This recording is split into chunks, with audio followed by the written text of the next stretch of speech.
tiny treasures and toys. Please subscribe. Hello and welcome to Tiny Treasures. We found this adorable book at a secondhand store called Postman Pat and the Magic Show. And if you remember, we rode the Postman Pat ride at Alton Towers, CBeebies Land.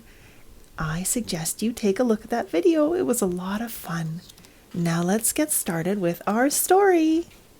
One morning, Postman Pat went to collect the post from Greendale Post Office. "There's a parcel for you, Pat," said Mrs. Goggins. "It's a book of magic tricks. Mira's having a birthday party tomorrow, and I'm the surprise magician," said Pat. Later, Pat delivered Mira's birthday cards. There were a lot of them. "Are you coming to my party, Pat?" she asked. "Mom couldn't find a magician, but there will be a disco." "I'll be there," Pat winked at Nisha. "All set, Pat?" whispered Nisha. "Oh, yes. With Ted and AJ's help, it'll be a great success," Pat smiled. Postman Pat, Ted, and AJ studied the book of magic tricks. "How about this trick?" Pat suggested. "The box of mystery.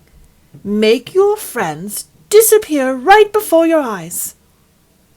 "We could make a box of mystery, couldn't we, AJ?" asked Ted. "Oh, yes," nodded AJ.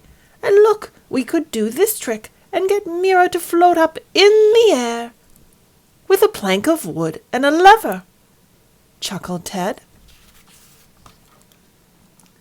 Sarah was busy sewing sequins onto Pat's spare uniform, while Julian made a magician's top hat.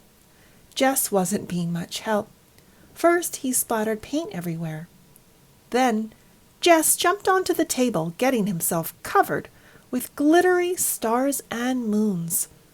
"Come here, Jess," laughed Pat, as he arrived back home. "Meow," said Jess, as Julian removed a star from his tail. "Right," said Pat. "Time to practice my magic tricks. Pick a card, Julian. Don't let me see it. Now put it back in the pack." "Your card was the 2 of spades." "No, it wasn't, Dad," chuckled Julian. Pat groaned. "I'd better read the instructions again." "Are you sure you're going to be ready in time for the party, Pat?" asked Sarah. "I've got to be," Pat replied. Postman Pat worked on his magic tricks late into the night. He shuffled the cards and dropped them. He tapped his magic wand and nothing happened. "Oh dear, everything's going wrong." He tried again.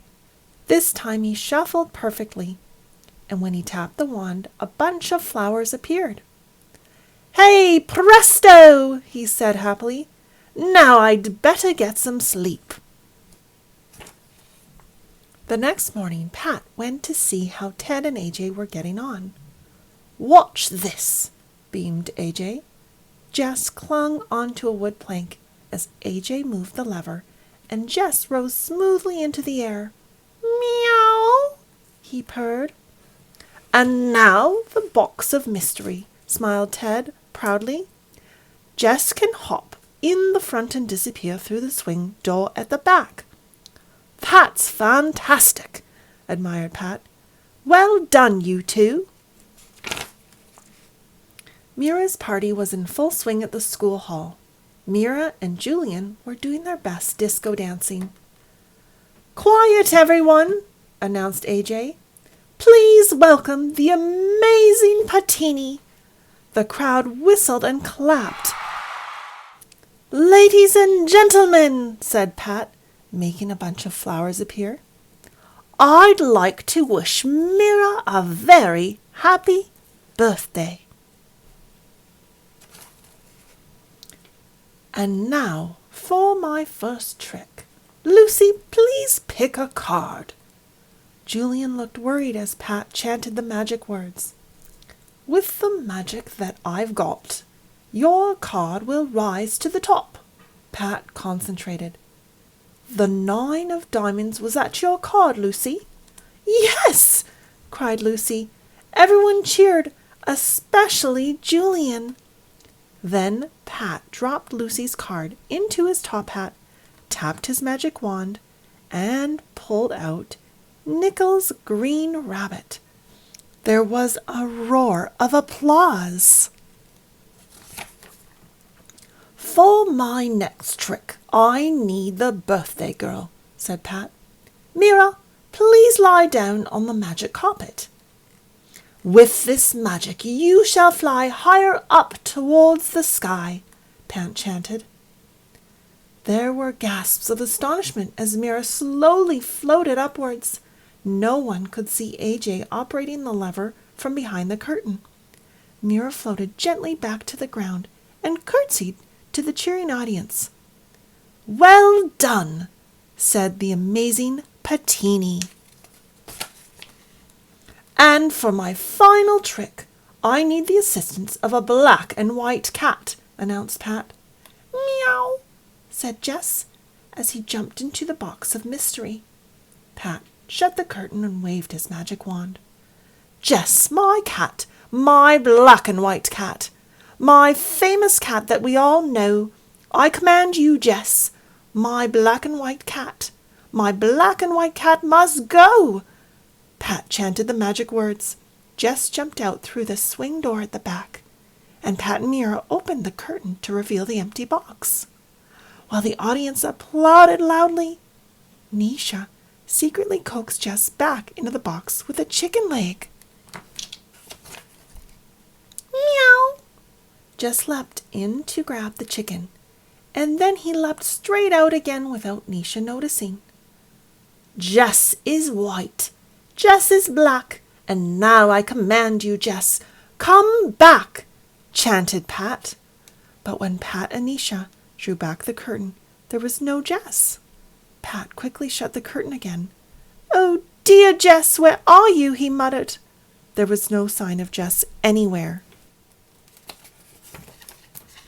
Then Ted peered into Pat's top hat. "By gum, look who's here, Pat," he whispered. "Ladies and gentlemen," Pat announced, "I think Jess is ready to come back. Jess is white and Jess is black.